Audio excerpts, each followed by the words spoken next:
এমন পাপ করছেন এটার জন্য শাস্তি বরাদ্দ হয়ে গেছে, কিন্তু আল্লাহ তাআলা ওই শাস্তি থেকে মাঝে মাঝে আপনাকে বাঁচাতে চায়, তখন কিছু বিপদ দিয়ে বান্দারে পরীক্ষা করে। উত্তীর্ণ হলেই আল্লাহ তাআলা ওই শাস্তিকে মওকুফ করে দেয়। তাহলে আসুন সামারি করি, পুরো আলোচনাটার সামারি করি। বিপদ আপদ, পরীক্ষা, স্ট্রাগল, কষ্ট, এটা সুন্নাতুল্লাহি ফিদ দুনিয়া। এই দুনিয়ায় আল্লাহর সুন্নাত, এর বাইরে কেউ যেতে পারে না, ইভেন নট দ্য মেসেঞ্জার্স, নবীরাও না। আজকের আলোচনায় শুনছেন না নবীদের জীবন দিয়ে কি গেছে, ups and downs, test and trial, নবীরাও না।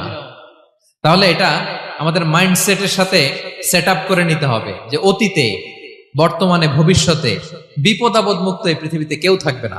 পারবেন? হ্যাঁ, এটা মাইন্ডসেটে নিয়ে নিতে হবে যে এটাই জীবন, বিপদ আপদ দিয়ে আল্লাহ পরীক্ষা করবেন। এটাই পৃথিবী, চির সুখ চির শান্তি এই পৃথিবীতে খুঁজলেই পাওয়া যায় না। শুরুতে বলছিলাম না, চির সুখ চির শান্তি, বলেন তো এটা কি দুনিয়ার ফিচার না জান্নাতের ফিচার?